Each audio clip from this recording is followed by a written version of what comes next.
I spent 6 months acting exactly like my cheating wife. Late nights, secret texts, suspicious behavior, and she thought I was having an affair.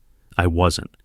But when I revealed her affair at Christmas dinner in front of her entire family, she realized I'd been planning my escape the whole time. If you've got some time and maybe a snack, settle in. This is going to be long, but every minute of it is burned into my memory. This is the story of how I discovered my wife's affair, how I made her think I was cheating too, and how I orchestrated the most perfectly timed revenge that destroyed her reputation, her relationships, and her sense of security. All while I walked away and built something real. It's about betrayal, yes, but it's also about what happens when you finally decide you're worth more than someone else's lies. I met Lauren Miller in college, CU Boulder, fall semester 2013. She was this ambitious marketing major with perfectly highlighted hair and a laugh that could light up a room. I was the quiet architecture student who spent too much time in the studio, but something about her made me want to be less quiet. We bonded over late-night coffee runs and shared dreams of making it big in our respective fields.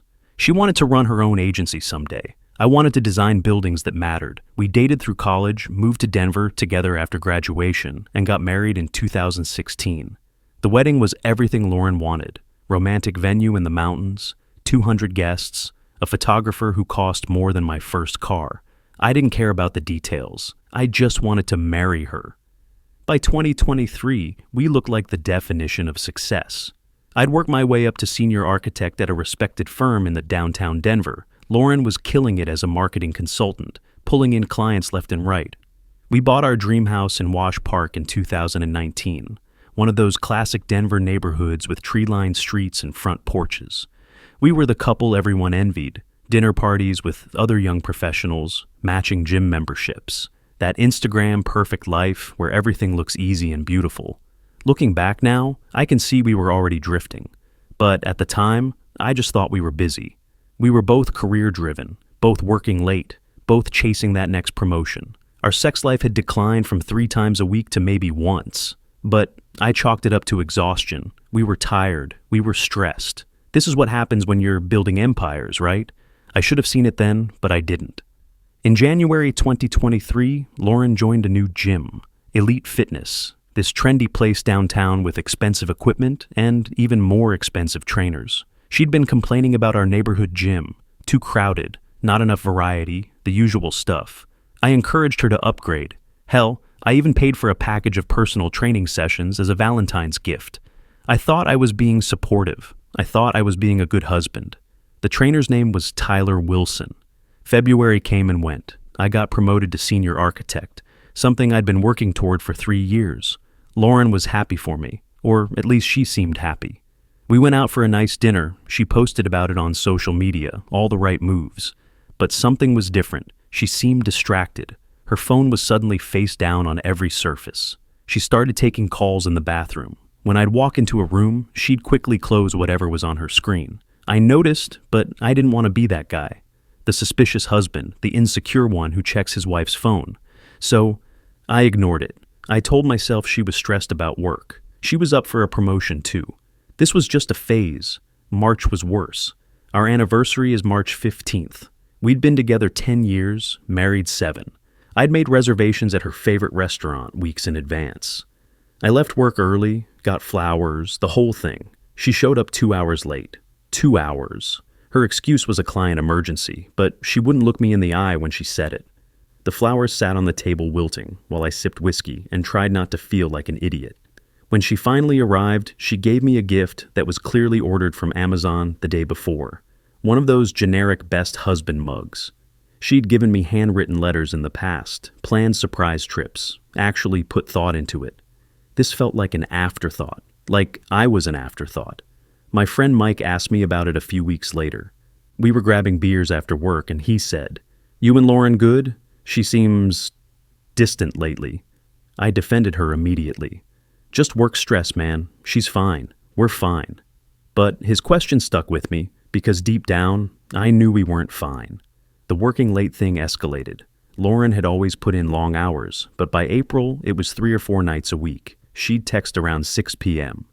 Client needs changes, won't be home until 9. Then 9 would become 10. Sometimes 11. She started showering at the gym to save time, which meant she'd come home smelling like generic soap instead of her usual perfume. Her workout clothes multiplied.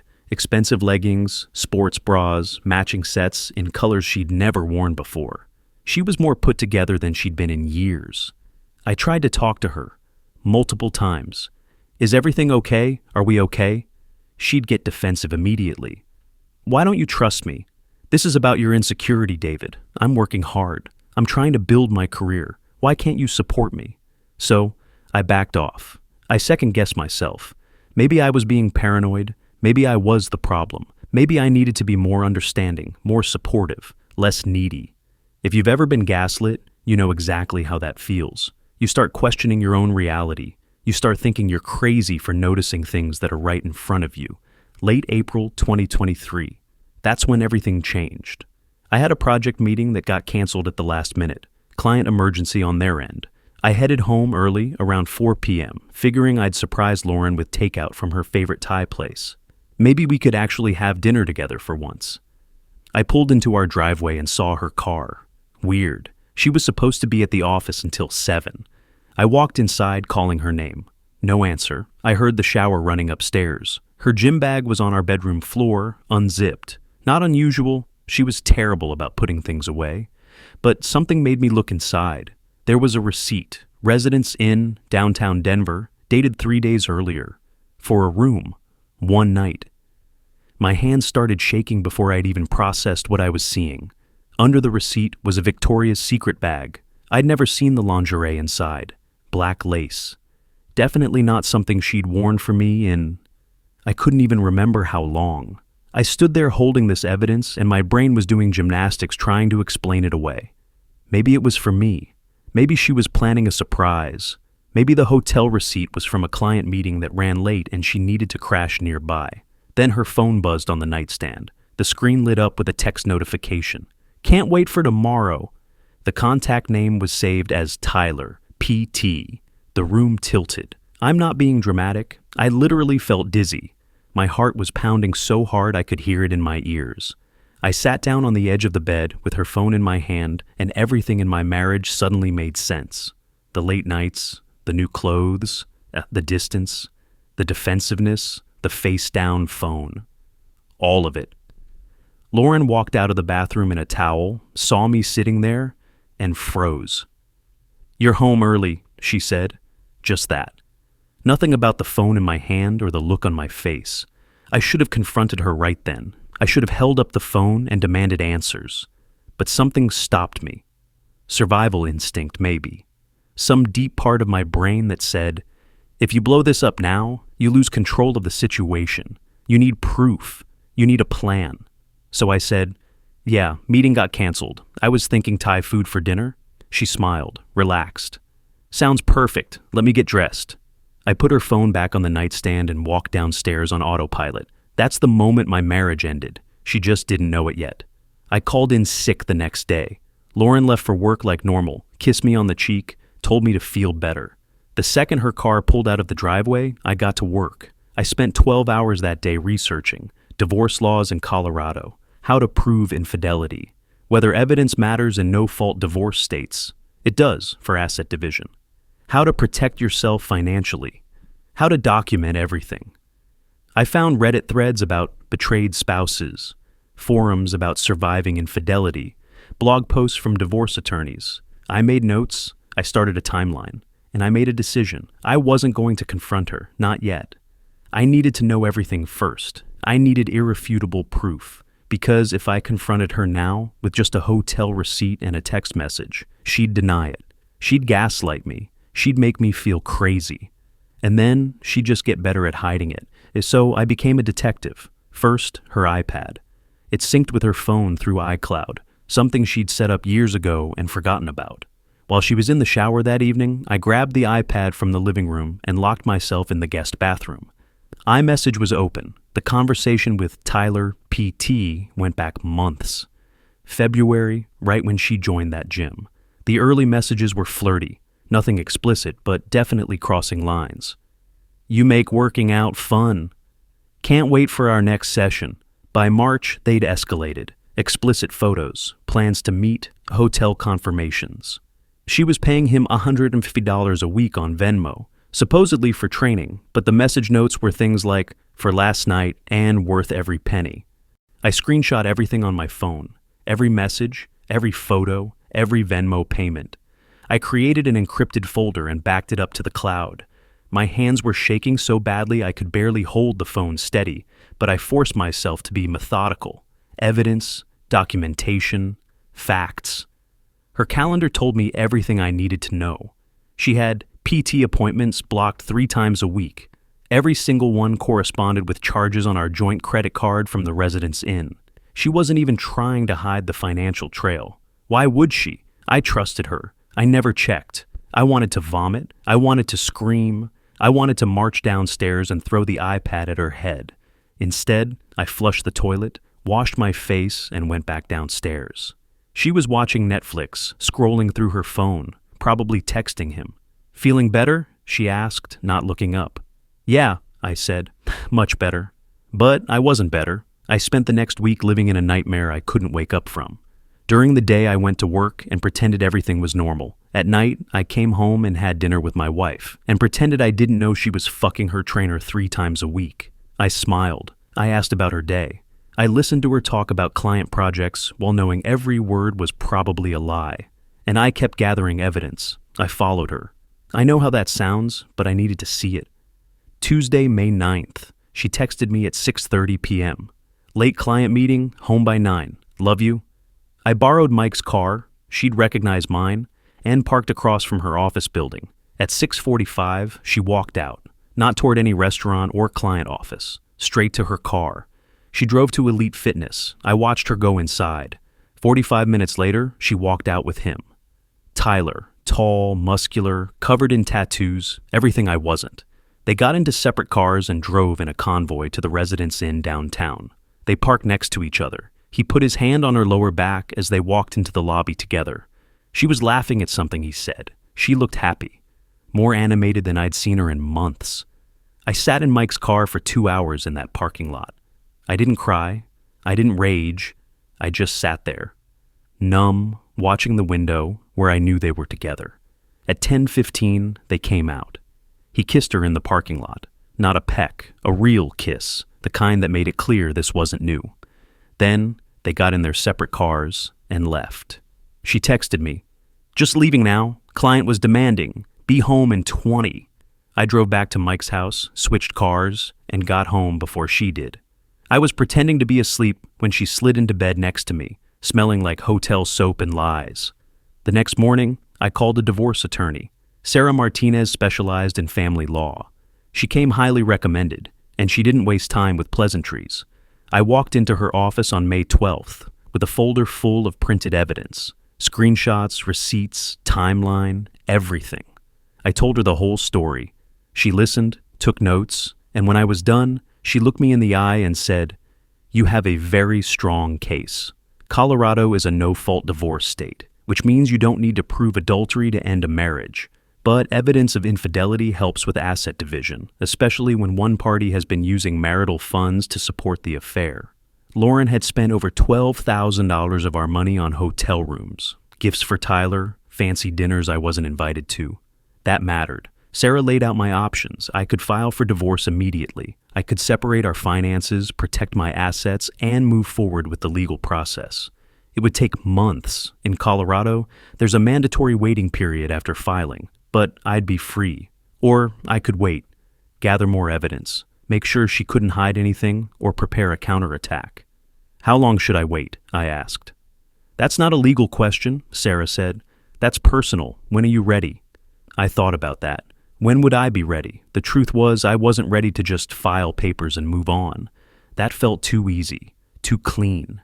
She'd been lying to me for months, making me feel crazy, gaslighting me every time I questioned her. She'd risked our marriage for some gym bro with a tribal tattoo sleeve, and she'd done it without remorse, without hesitation, without caring what it would do to me. I didn't just want a divorce. I wanted her to feel what I felt. I wanted her to understand what she'd done. I wanted consequences. That's when the idea formed. If she thought I was cheating too, she'd let her guard down completely. She'd feel justified in her own affair. She'd stop being careful. And while she was busy being relieved that we were even, I could prepare my exit in peace. Sarah raised her eyebrows when I told her the plan. "That's creative," she said, "and probably therapeutic. Just don't do anything that could hurt your case legally. No actual affairs, no draining accounts. Stay smart." "I'm done being the naive husband," I said. "It's time to be strategic." Over the next 2 weeks, I became a different person. Or rather, I started acting like one. I kept my phone face down on every surface. I added a passcode and made sure Lauren saw me type it in. Then I changed it later when she wasn't looking. I started taking calls in the other room. "Work stuff," I'd say vaguely when she asked. "Just boring project details." I went to the gym more often. Not her gym, a different one across town. I upgraded my wardrobe, bought fitted shirts, better jeans, actually put effort into my appearance for the first time in years. Got a modern haircut from a trendy barber instead of my usual $20 chain place. I wasn't doing it to attract anyone. I was doing it because I knew she'd notice, and I knew what she'd think. She noticed. "You look good," Lauren said one night, eyeing my new shirt. "Special occasion?" "Just felt like updating my style," I said, not looking up from my phone. "Is that okay with you?" The edge in my voice made her pause. "Of course it's okay. I'm glad you're taking care of yourself." What she meant was, "I'm glad you're giving me permission to stop feeling guilty." I started working late. 2 or 3 nights a week, I'd text her the same excuse she'd been giving me for months. "Client needs revisions, won't be home until 9. Except I wasn't with a client. I was at Sarah's office preparing divorce papers, or I was apartment hunting in Cherry Creek, or I was sitting in therapy with Dr. Patricia Hughes, processing the absolute mindfuck of discovering your wife's affair while pretending everything is fine. The therapy was Mike's idea. "Dude," he said over beers one night, "you're playing the long game, and I respect that, but you need someone professional to talk to, or you're gonna snap." He was right. Dr. Hughes became my lifeline. Once a week, I'd sit in her office and say all the things I couldn't say at home. I'd cry, I'd rage, I'd question everything about myself. And she'd help me understand that Lauren's choices weren't about me.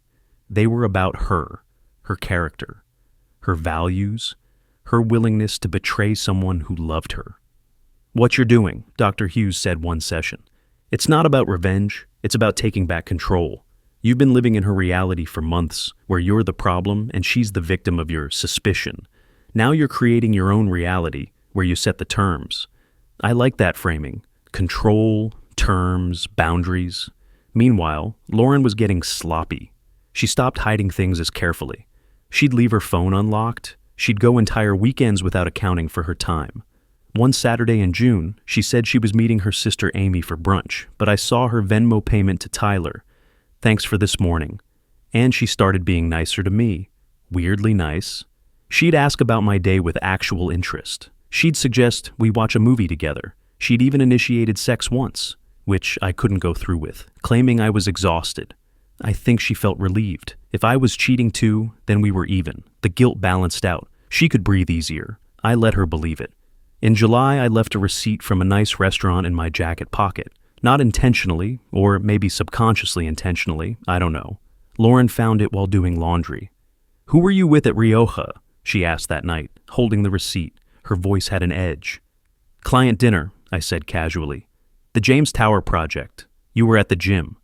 "On a Friday night?" I looked at her, really looked at her. "Is there a problem, Lauren? Are you accusing me of something?" She backed down immediately. "No, I didn't know you had a dinner. You didn't mention it." "You don't mention every client meeting to me," I said. "Should I be worried about that?" The color drained from her face. "Of course not. I trust you." "Good," I said. "Then we're on the same page." She never brought it up again, but I noticed she stopped questioning my schedule after that. She wanted to believe I was cheating. It made her affair easier to justify. By August, I had everything in place. I'd hired a private investigator who documented 47 separate occasions of Lauren and Tyler meeting at hotels. I had photos, videos, timestamps, financial records. I'd opened a separate bank account and moved half our joint savings, $42,000. I'd changed the beneficiary on my 401k and life insurance from Lauren to my sister Emily. I'd updated my will. I'd interviewed with an architecture firm in Boulder, and gotten an offer for $15,000 more than I was currently making, with a start date of January 2024.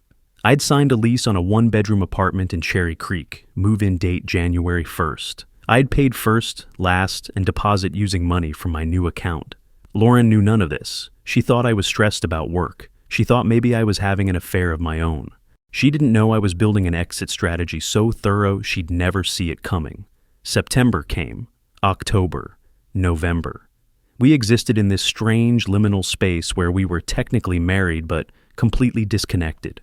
We were polite roommates. We divided the bathroom schedule and the grocery shopping. We didn't fight because we barely talked. Our sex life was non-existent. Neither of us cared. She kept seeing Tyler. I kept documenting. She spent Thanksgiving with her family. I claimed I had a work deadline and stayed home.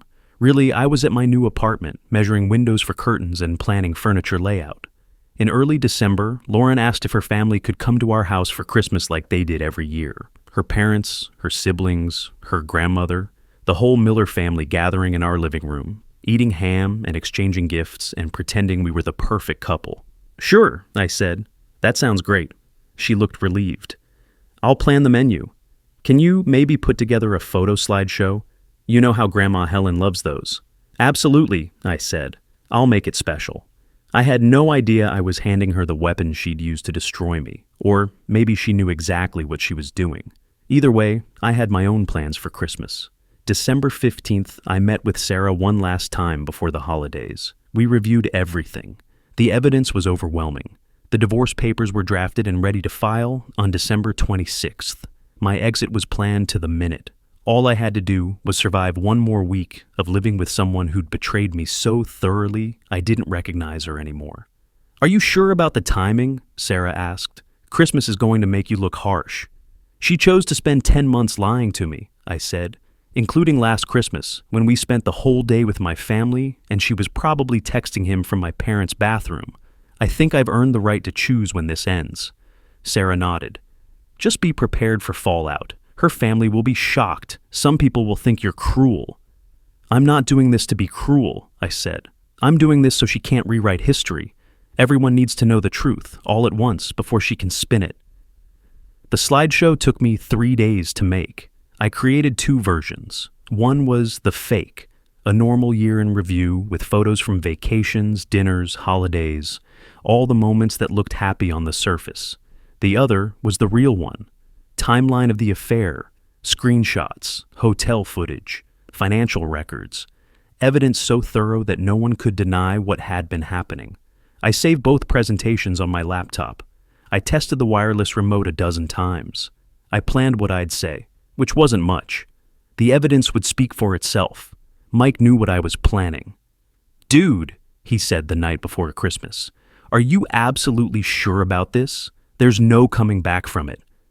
"I don't want to come back from it," I said. "I want to be free, and I want her to understand that actions have consequences." "Okay," Mike said. "I'll be outside in my car at 5 p.m. When you're ready to leave, just walk out. I'll take you to your place." "Thanks, man," I said, "for everything." "You do the same for me," he said. "Now, go blow up your marriage in front of your in-laws. I'll have beer waiting." Christmas morning, December 25th, 2023. I woke up to the smell of coffee and cinnamon rolls. Lauren was already up, baking, humming along to Christmas music. She was in full hostess mode, hair curled, makeup done, wearing a red dress that probably cost more than my first car. She looked beautiful. She looked happy. She looked like someone who had no idea her entire life was about to implode. "Merry Christmas," she said, kissing me on the cheek. "Can you believe this is our 10th Christmas together?" "No," I said honestly. "I really can't." I helped her set up, put out the good dishes, arrange the living room furniture, set up my laptop and the TV for the slideshow she'd requested. I tested the connection 3 times. Everything worked perfectly. At 2 p.m., her family started arriving. Her dad, Robert, came in first, carrying a tray of appetizers, booming, "Merry Christmas." Her mom, Susan, followed, already critiquing the decorations in that passive-aggressive way she had. Lauren's sister Amy arrived with her husband, looking uncomfortable. I'd learned from PI reports that Amy knew about Tyler and had been helping Lauren cover, Lauren's brother Jake showed up in his Marine Corps hoodie, immediately beelining for the bourbon. And finally, Grandma Helen, 82 years old and still sharp as a tack, who hugged me tight and said, "You're still my favorite son-in-law." That one hurt. She wouldn't be saying that in a few hours. They all treated me like family. Robert asked about work and clapped me on the shoulder. Susan complimented my new haircut. Jake and I talked about the Broncos. Grandma Helen asked when we were finally going to give her great-grandchildren. Everyone was warm and welcoming because they had no idea what their daughter and sister had been doing for the past 10 months. Lauren played hostess like she was born for it, laughing, serving drinks, making sure everyone was comfortable. She kept catching my eye and smiling, like we were in on some shared secret. The secret was our perfect life, except our perfect life was a lie. We sat down for dinner at 4 p.m. Traditional Christmas ham, garlic mashed potatoes, roasted vegetables, fresh rolls. Lauren had outdone herself. The table looked like something from a magazine. She raised her glass and made a toast. "To family," she said. "The people who matter most." I raised my glass and didn't say a word. Dinner conversation flowed around me. Politics, family gossip, Amy's new promotion, Jake's upcoming deployment, Susan's issues with the HOA. Normal family stuff. I barely ate. I felt like I was watching everything from outside my body, knowing what was about to happen, feeling the weight of it building. At 4:45, Lauren started clearing dessert plates. "Before we have pie," she announced, "David made a year-in-review slideshow. You know how I love these." Everyone settled into the living room. Lauren sat on the couch next to me, close enough that our legs touched. She was excited. She thought this was going to be a sweet moment, a celebration of our year together. I picked up the laptop and the wireless remote. My hands were completely steady. The last 7 months had been building to this moment, and I was ready. Before dessert, I made a little year-in-review slideshow, I said. "Lauren loves these." She beamed at me, actually beamed. I clicked to the first slide. Thompson family, 2023. The next few slides were exactly what everyone expected. Photos from our vacation to California, a dinner party we'd hosted in April, Memorial Day barbecue at Mike's house, the Halloween party where we dressed as Fred and Wilma Flintstone, normal couple stuff, happy moments frozen in time. Lauren relaxed into the couch. Robert smiled. Susan nodded approvingly. Grandma Helen dabbed at her eyes. She always got emotional during these things. Then I clicked to slide 6. The screen changed. But 2023 had some secrets. The photo showed Lauren and Tyler walking into the Residence Inn downtown. Her hand was in his. The timestamp said March 3rd, 2023. The room went silent, not the comfortable silence of people watching a slideshow, the shocked silence of people trying to process what they were seeing. Lauren sat up straight. "David, what are you—" "Please," I said calmly. "Let me finish." I clicked to the next slide. A timeline. February 12th, 2023, first hotel visit. February 19th, 2023, second hotel visit. February 26th, 2023, third hotel visit. Click. March 8, 2023, Victoria's Secret purchase, 100 on Weissville. March 15, 2023, our anniversary. Lauren arrived 2 hours late. Click. A screenshot of text messages between Lauren and Tyler. Tyler, "Last night was incredible. When can I see you again?" Lauren, "Friday. David has a work thing." Tyler, "Your husband's an idiot for not appreciating you." Lauren, "He's so clueless. Makes this easier." Robert stood up. "What the hell is this?" Lauren was on her feet, face white. "Turn it off. David, turn it off." "Sit down, Lauren," I said. My voice was quiet, but it cut through the room. She didn't sit. She reached for the laptop. I moved it out of her reach and clicked to the next slide. A financial breakdown, every hotel charge, every Venmo payment to Tyler, every dollar of our marital money she'd spent on her affair. The total was $12,047. $12,000, I said. That's what this cost us. Hotel rooms, dinners, gifts for her trainer, all from our joint account. Susan made a sound like she'd been punched. "Lauren Marie, tell me this isn't real." But I wasn't done. Click, video footage, security camera from the Residence Inn lobby. Lauren and Tyler entering together on April 22nd. The timestamp showed 6:47 p.m. They were laughing. His hand was on her lower back, possessive and familiar. They walked to the elevator together. The video cut to them exiting the same elevator 3 hours later. Her hair was different. His shirt was untucked. There was no mistaking what had happened in that room. "Oh my God," Grandma Helen whispered. Her hand was over her mouth. Jake stood up, fists clenched. "What the fuck, Lauren?" Amy was crying silently, guilt written all over her face. Lauren turned to me, tears streaming. "You've been planning this? You've been spying on me?" "I've been documenting the truth," I said. "You've been lying."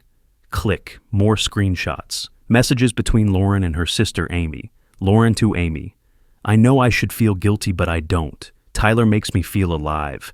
David's so boring. He doesn't even notice I'm gone." Amy to Lauren. "You need to be careful. If he finds out..." Lauren to Amy. "He won't. He's too trusting, too naive. It's actually kind of sad." Jake turned on Amy. "You knew you've been helping her?" Amy couldn't speak, just kept crying. Robert's voice was shaking. "How long?" 10 months, I said. "Since February. Maybe longer. That's just as far back as I could document." Lauren sank onto the couch, head in her hands. "I can explain." "Don't," I said. "There's more." Click. "And while you were all worried about whether I was cheating..." The next slide showed documents, receipts from my divorce attorney's office, calendar appointments with Dr. Hughes, my therapist, lease agreement for my new apartment in Cherry Creek, signed 3 months ago, my job offer letter from the Boulder firm. I was preparing to leave. Click. The final slide appeared. Divorce filing confirmation from the Colorado court system, dated December 26, 2023, tomorrow. "Papers will be served tomorrow morning," I said. "This marriage is over." The room erupted. Robert was on his feet. "You owe us an explanation, young lady." Lauren was sobbing. "We were having problems. You don't understand." "Having problems doesn't justify cheating."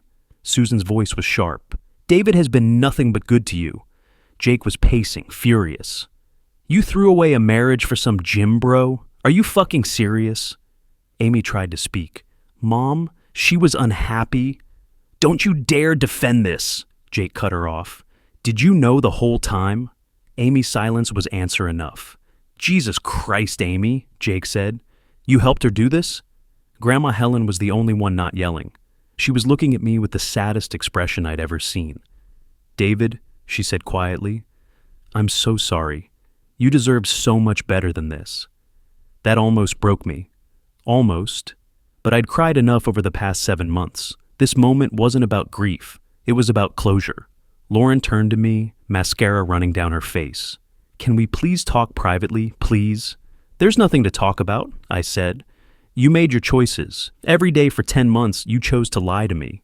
You chose him over me, over us. Those weren't mistakes. Those were choices." "But I love you," she said. "I do. I made a mistake. But we can fix this. You don't love me?" My voice was flat. "You love the life I gave you, the house, the stability, the image of being a perfect couple. But you don't love me. People who love each other don't do what you did." She grabbed my arm, desperate. "Please, don't do this. We can go to counseling. We can work through this." I gently removed her hand from my arm. "I've been in counseling for 7 months, Lauren, processing what you did to me, working through the betrayal and the gaslighting and the constant lying. I've done the work. You haven't even admitted what you did was wrong." I'm admitting it right now." "Because you got caught," I said. "Not because you were going to tell me. You were never going to tell me." I picked up my bag from beside the door. Everyone noticed it for the first time. Pre-packed, ready to go. Robert's face crumpled. "David, we had no idea. None of us. If we'd known..." "I know you didn't," I said. "That's why I told you this way, before she could spin the story, before she could make me the villain. You all deserve to know the truth." Susan was crying now too. "We're so sorry. We raised her better than this." "I know," I said, "and I'm sorry to do this on Christmas, but she spent last Christmas lying to me too. While we were at my parents' house, she was texting him from the bathroom. So if anyone's wondering about my timing, that's why." Jake shook his head in disgust. "You always were the better person in this marriage." Through the window, I saw Mike's car pull up to the curb. Perfect timing. "The house is half mine," I told Robert. My attorney will be in touch about her moving out arrangements. She can stay through New Year's. After that, the locks are changing. Lauren looked up at me through tears. Where are you going? You can't just leave? Watch me. I walked toward the door. She followed, stumbling. David, please don't do this. I'll do anything. I stopped and turned to face her one last time. The woman I'd planned to spend my life with. The woman who'd shared my bed and my dreams and my trust for 10 years. She looked destroyed, broken, small, and I felt nothing. She was so busy watching me, I said quietly. She never saw herself coming. Then I walked out the door into the cold December night. Behind me, I could hear Lauren sobbing, her family's shocked voices overlapping, someone shouting questions I didn't stay to answer. I got into Mike's car. He looked at me. How do you feel? Free, I said. I feel free. We drove away from that house, that neighborhood, that life. I looked back once and saw Christmas lights twinkling in the windows, the picture of holiday perfection hiding the disaster inside. I never looked back again. The first thing I did in Mike's car was pull out my phone. I blocked Lauren's number, blocked her email, blocked her on every social media platform we'd shared. Then I blocked Amy, blocked all our mutual friends who might try to play intermediary. I deactivated my Facebook and Instagram accounts entirely. I'd already downloaded every photo I wanted to keep. I pulled out a new SIM card I'd bought 3 days earlier and swapped it right there in the passenger seat. New number, fresh start. Text to Sarah? Mike asked. Already done, I said. I'd sent her a message the moment I got in the car. It's done. File tomorrow morning. Mike drove me to my new apartment in Cherry Creek. It was fully furnished. I'd had everything delivered the week before. 1 bedroom, modern kitchen, floor-to-ceiling windows, with a view of downtown Denver. It was smaller than the house I'd shared with Lauren, but it was mine. Just mine. No ghosts, no lies. That first night, I sat on my new couch in my new living room and cried for 2 hours. Not because I wanted her back, not because I regretted what I'd done, but because 10 years of my life had just ended in the most brutal way possible. And even though it needed to happen, even though she'd earned every second of it, it still hurt. Then I slept for 12 hours straight. The first peaceful sleep I'd had in 7 months. The fallout was immediate and catastrophic. Lauren tried to contact me 47 times in the first 24 hours. Calls from different numbers. I blocked them all. Emails from new addresses. They bounced. She showed up at my old office on December 27th, only to be told I no longer worked there. She didn't know about the Boulder job. She didn't know about the apartment.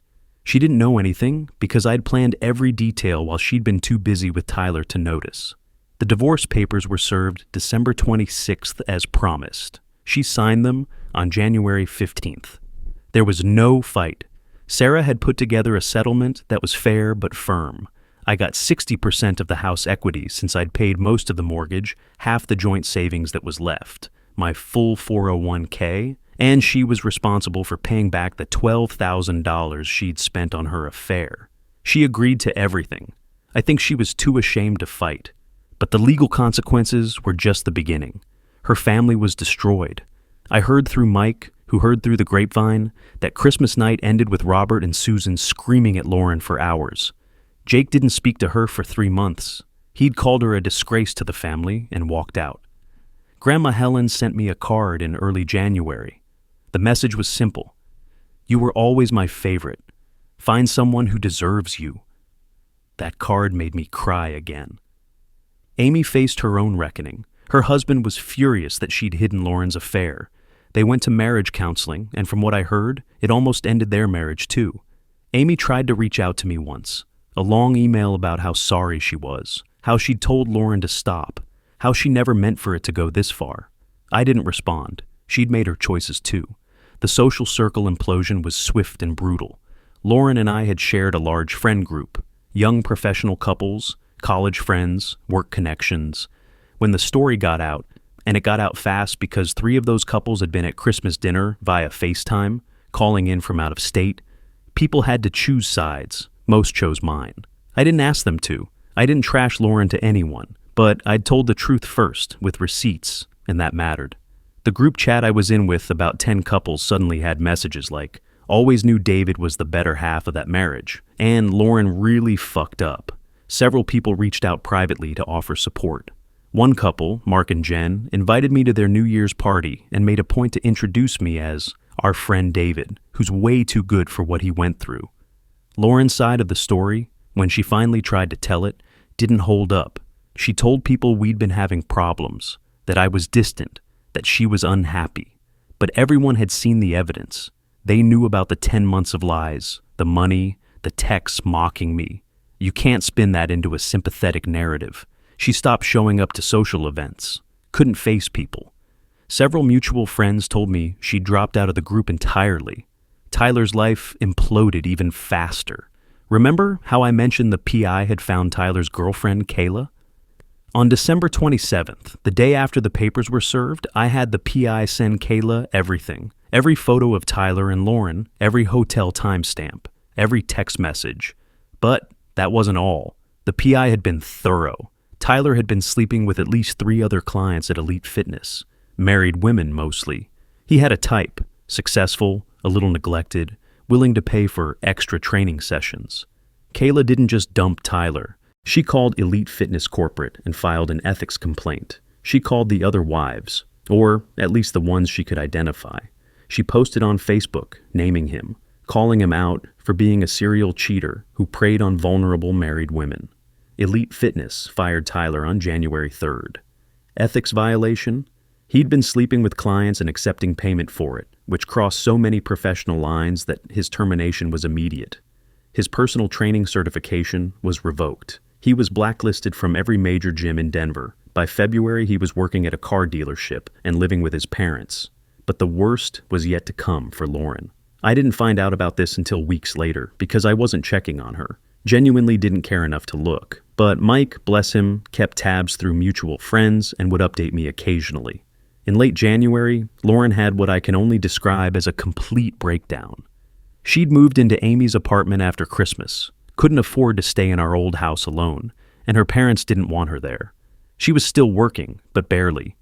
She'd stopped grooming herself. She'd gained weight. She was drinking heavily. Amy told people she was worried. On February 14th, Valentine's Day, the same holiday she'd spent the previous year with Tyler instead of me, Lauren sent me an email from a new address I hadn't blocked yet. The subject line was, "I'm sorry. I shouldn't have opened it, but I did." The email was long, rambling, desperate. She said she couldn't live with what she'd done, that I was the best thing in her life, and she'd destroyed it. That Tyler had meant nothing, it was just excitement and stupidity, and she'd give anything to take it back.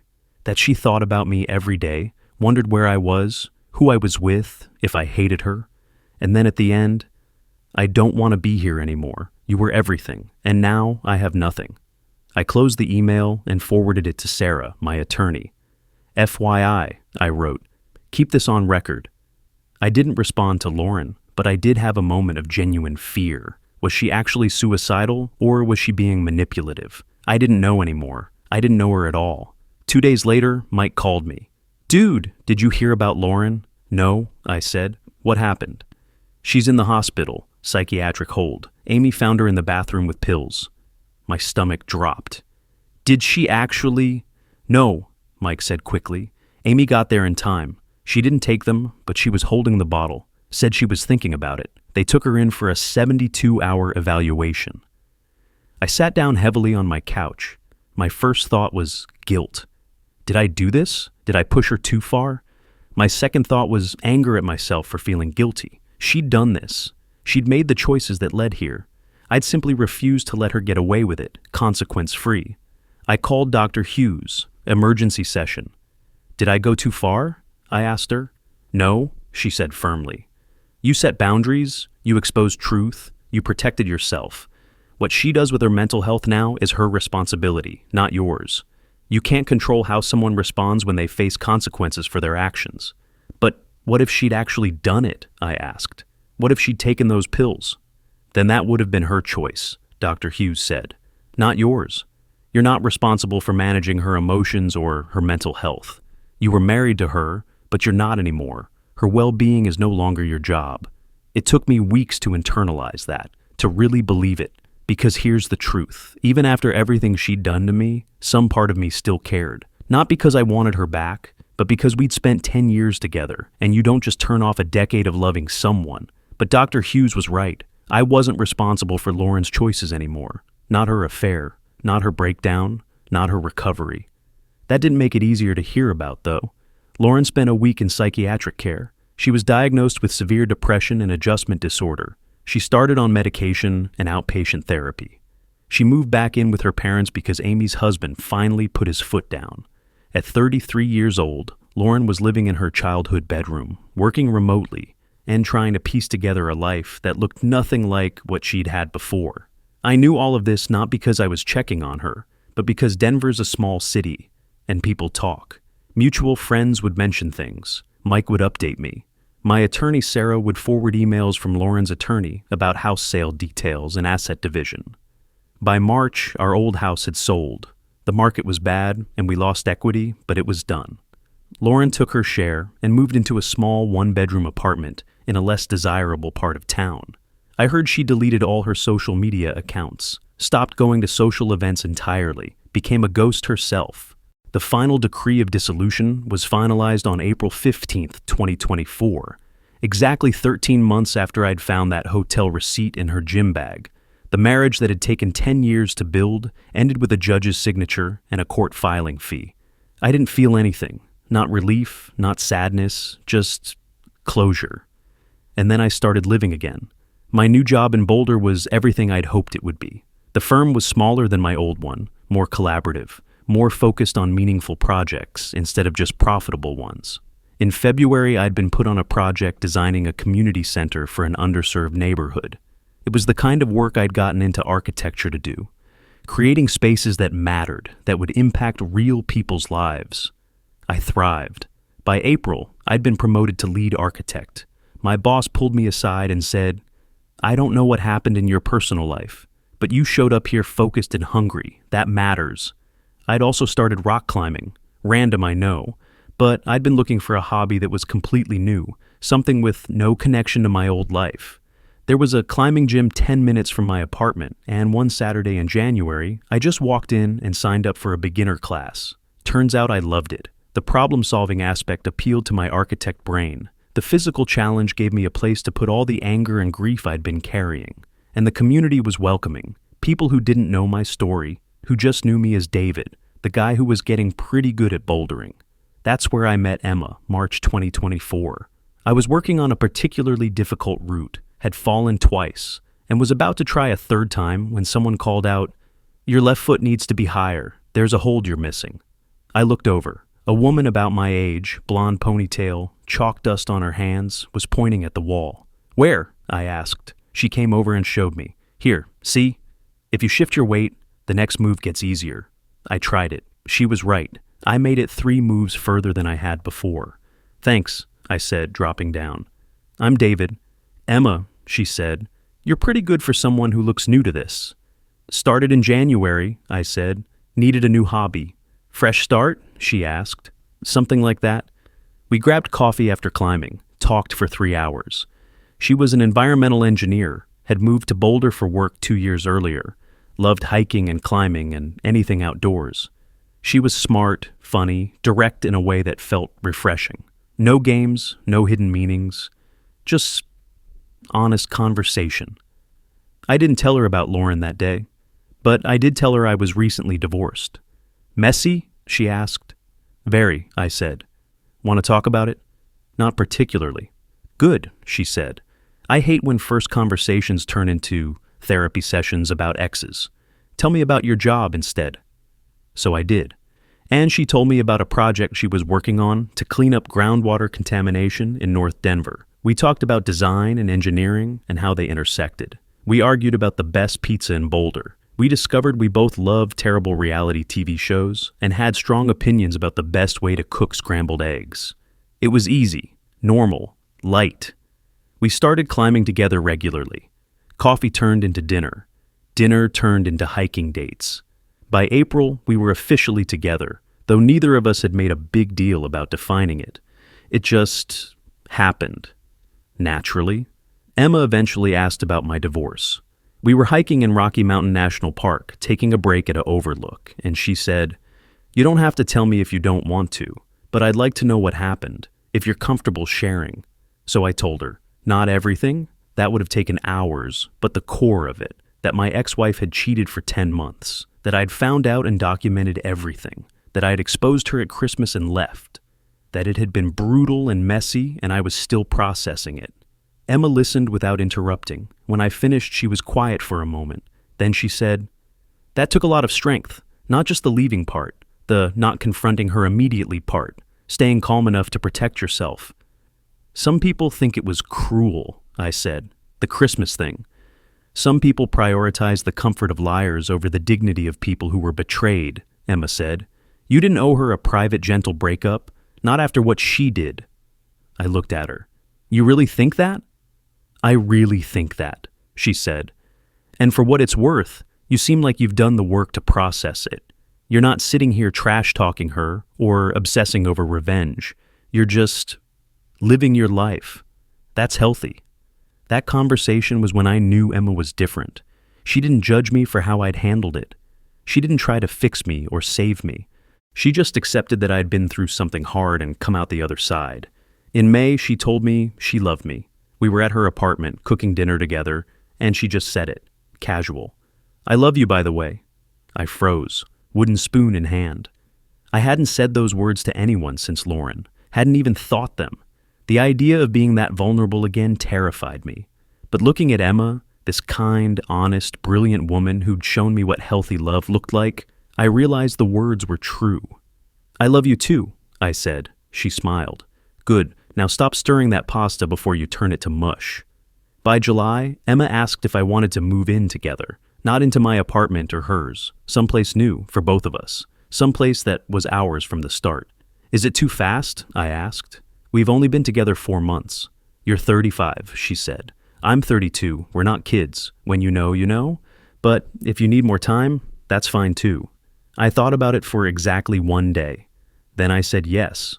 We found a 2-bedroom townhouse in Boulder with mountain views and a garage for climbing gear and a kitchen big enough for both of us to cook in. We moved in August 1st, 2024, 8 months after I'd walked out of my old life. My sister Emily came to help us move. She pulled me aside at one point and said, "You know, Mom and Dad are really proud of you, right? For getting out, for rebuilding." "I know," I said. "And Emma's great," Emily added. "Don't fuck this up." I laughed. "I won't." "Good, because after what Lauren put you through, you deserve someone who actually appreciates you." That night, after everything was unpacked and Emily had left, Emma and I sat on our new couch in our new living room, surrounded by cardboard boxes and half-assembled furniture. And I felt something I hadn't felt in over a year. Peace.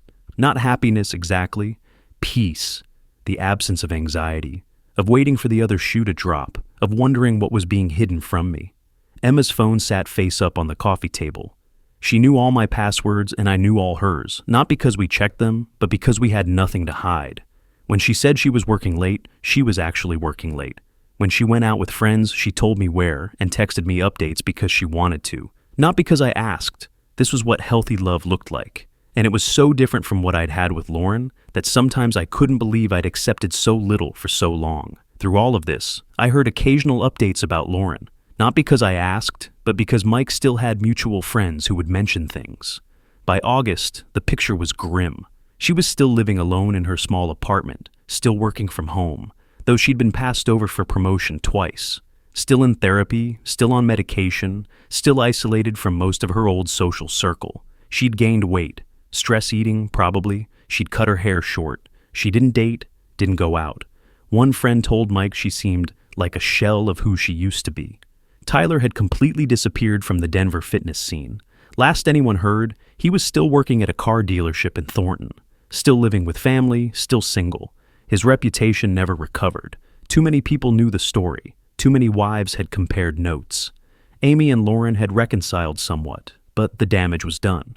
Amy's marriage had survived, but barely. She'd spent months in her own therapy dealing with the guilt of having hidden the affair. And Lauren's parents, Robert and Susan, had apparently cut her off financially and emotionally for a while.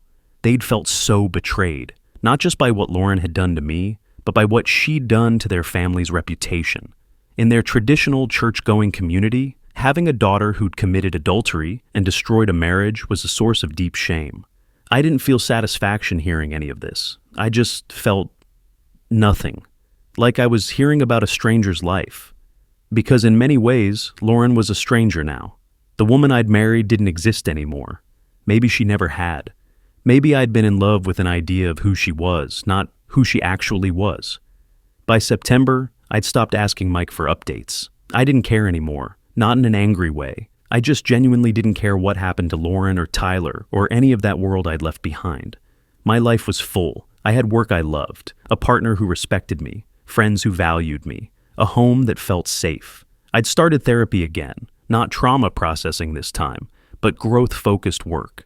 Dr. Hughes and I met monthly to check in, and mostly we talked about my goals, my relationship with Emma, how to be a better partner and person.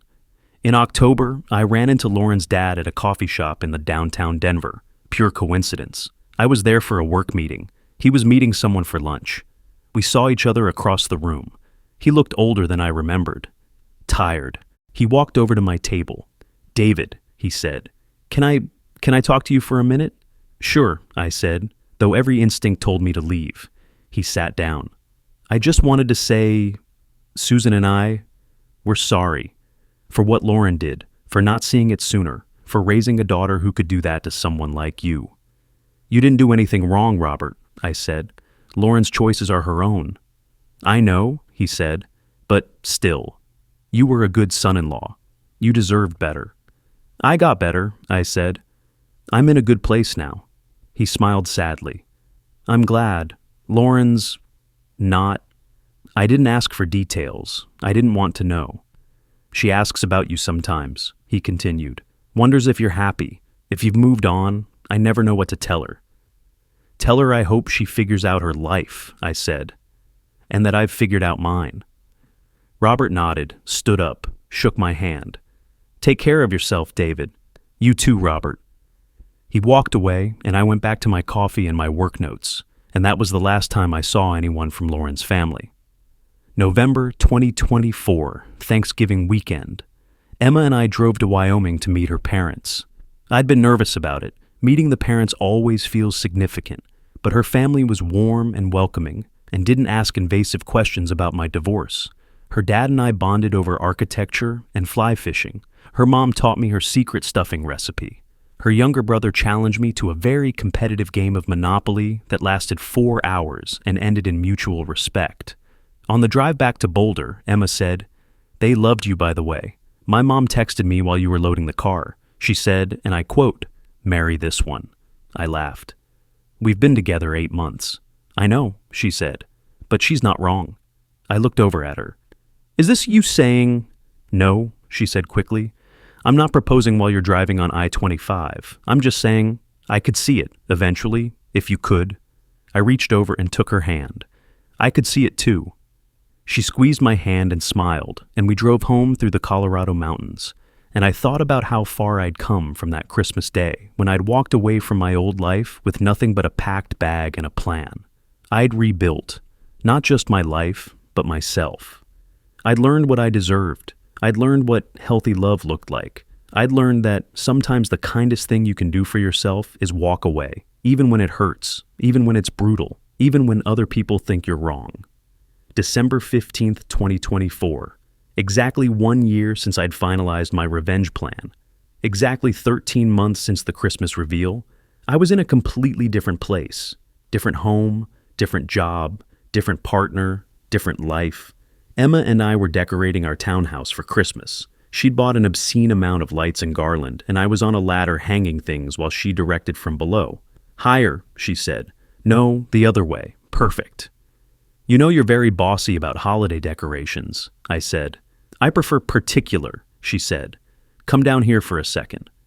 I climbed down the ladder. She was holding a small box, not a ring box, too big. She handed it to me.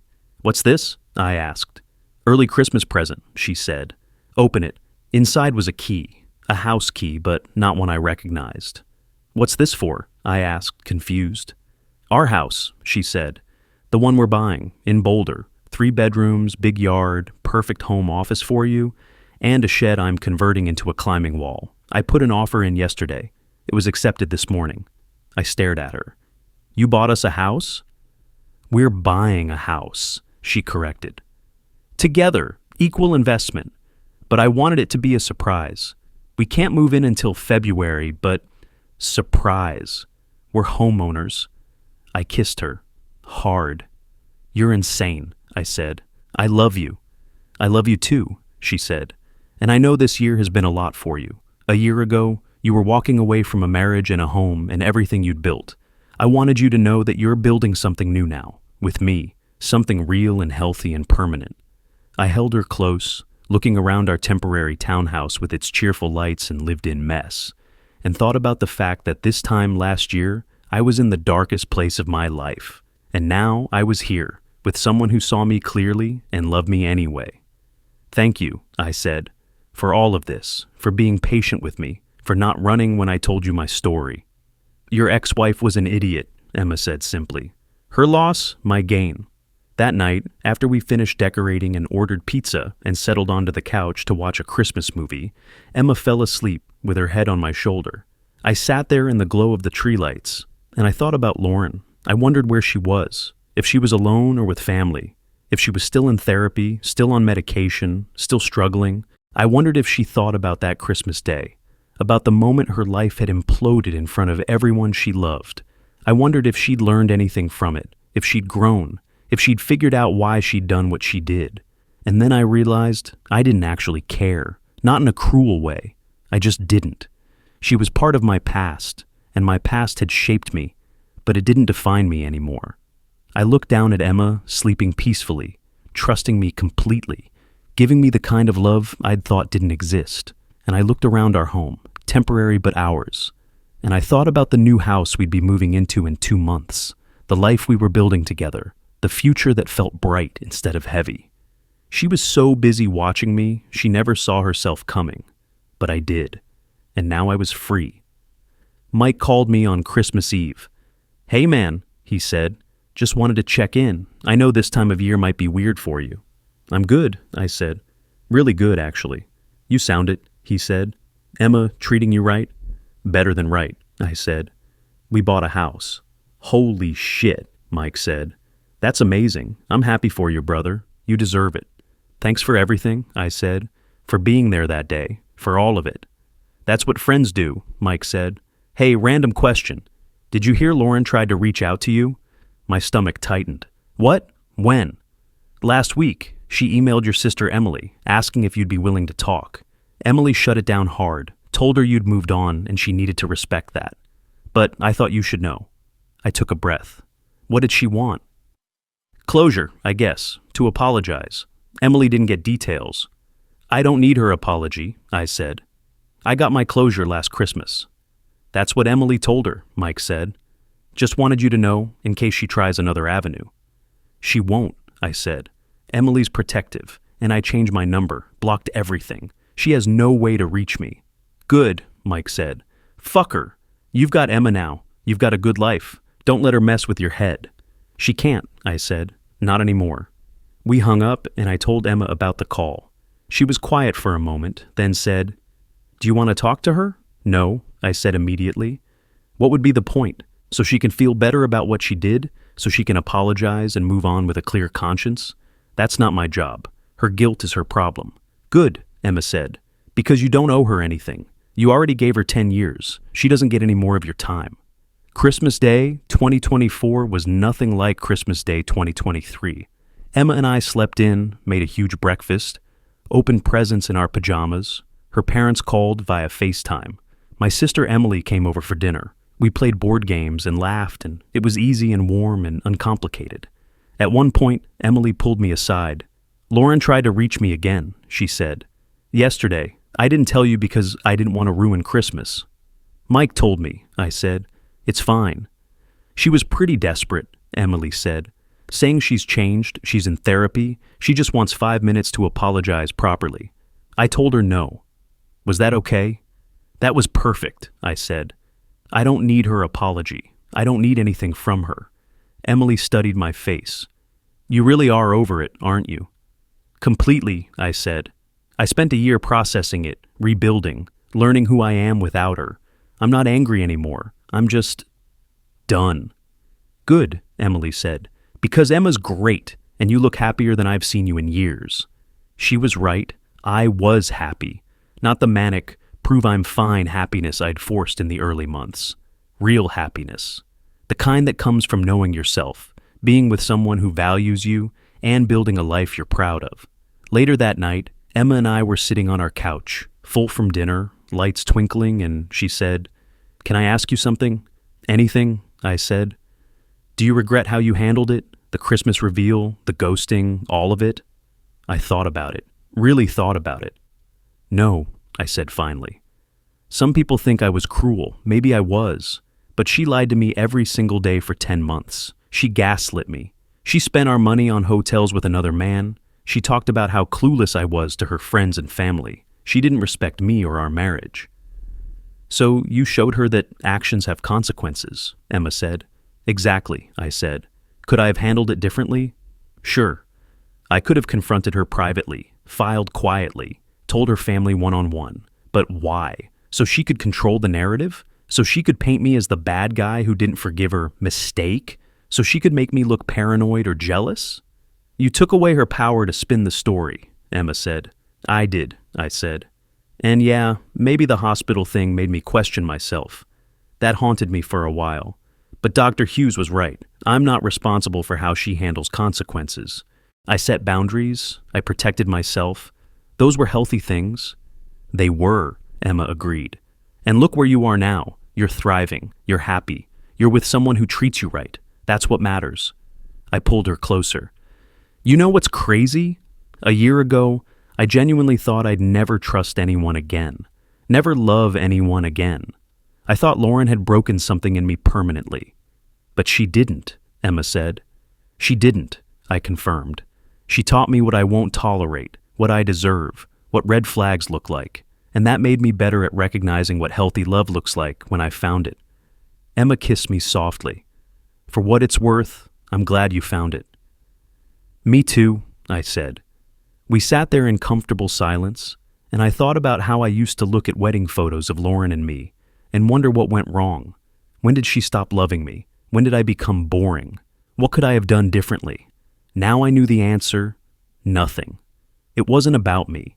It was about her values, her character, her willingness to betray someone who'd been loyal to her.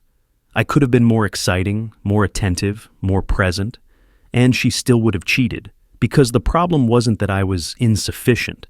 The problem was that she was willing to cheat. Understanding that had been the key to letting go. December 31st, 2024, New Year's Eve. Emma and I hosted a small party. Mike and his girlfriend, a few friends from the climbing gym, Emma's coworker and her husband.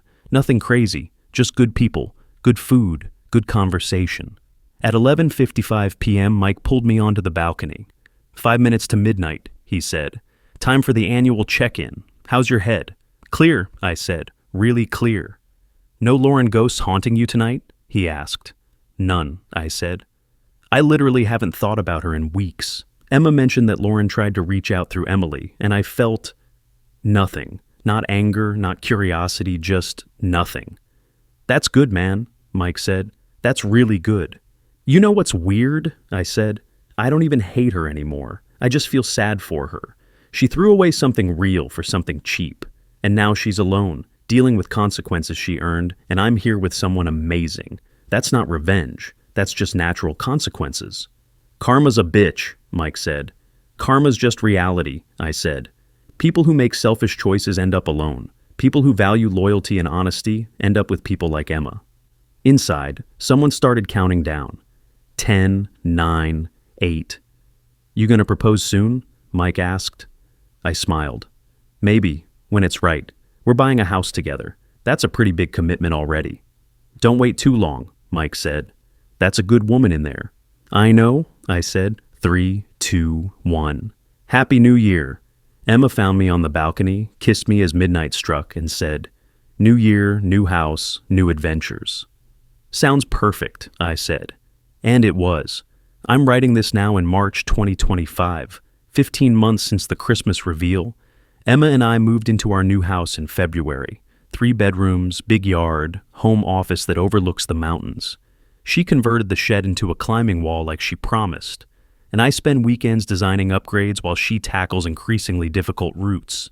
Work is great. I'm leading my 4th major project, mentoring younger architects, feeling fulfilled in ways I never did at my old firm. My relationships are strong. Mike is still my best friend. Emily and I are close. My parents are proud of me. Emma's family has adopted me as one of their own. And Emma is planning our wedding. I proposed in January on a hiking trip in Rocky Mountain National Park, the same place we'd first said, "I love you." She said yes before I even finished asking. We're getting married in June. Small ceremony, just family and close friends. Nothing elaborate, nothing Instagram perfect. Just real and honest and us. I heard one final update about Lauren a few weeks ago. Mike ran into Amy at a coffee shop. They chatted briefly, and Amy mentioned that Lauren had finally moved out of her apartment and back to her hometown. Left Denver entirely. Started over somewhere nobody knew her story. Good for her, I said when Mike told me. I hope she figures her life out. And I meant it. Not because I forgive her. Not because I want her back in my life in any capacity. But because carrying anger and bitterness would only hurt me. She's living with her choices. I'm living with mine. That's how it should be. Sometimes people ask me if I regret the Christmas reveal, if I think I went too far, if I wish I'd handled it differently. My answer is always the same. No. She needed to face consequences. I needed boundaries. Her family deserved to know the truth before she could spin it, and I needed a clean break. No ambiguity, no gray areas, no chance of being manipulated into staying. Was it brutal? Yes. Was it public? Yes. Was it harsh? Absolutely. But was it unjust? No. She lied for 10 months. She gaslit me. She mocked me to her friends and family. She spent thousands of our dollars on another man. She looked me in the eye every single day and chose to keep betraying me. I simply chose to expose the truth and walk away. That's not cruelty. That's self-respect. And the ghosting, the complete cutting of contact, that was survival, not punishment. People who betray you will find ways to manipulate you back into their orbit if you let them. The only way to truly move on was to make myself unreachable, to build a new life so separate from the old one that there was no overlap, no openings, no ways back in. It worked. I'm free. Completely free. I look in the mirror now and I recognize myself.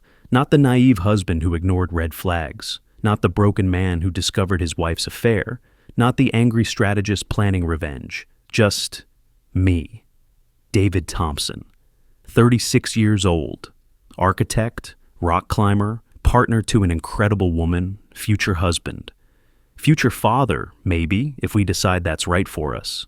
I'm whole. I'm happy. I'm at peace. Lauren spent 10 months watching me, thinking I was clueless, thinking she was getting away with it.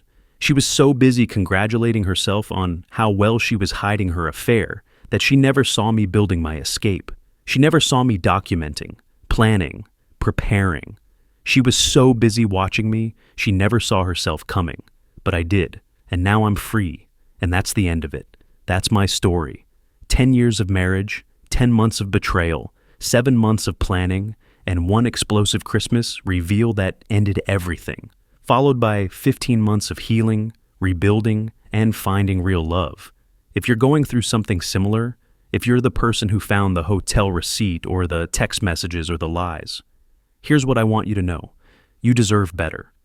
You deserve honesty. You deserve loyalty. You deserve someone who chooses you every single day, not someone who chooses you only when it's convenient. And if you need to walk away, even if it's messy, even if it's public, even if people judge you for it, walk away. Set your boundaries. Protect yourself. Don't let anyone convince you that you're wrong for refusing to accept betrayal. The first year will be hard. The second will be easier. And eventually, you'll wake up and realize you're happy again. Really happy. The kind of happy that isn't performed or forced. Just real, genuine peace. That's where I am now. And if I can get here from where I was that Christmas day, so can you. She was so busy watching me, she never saw herself coming. But I did. And now I'm free.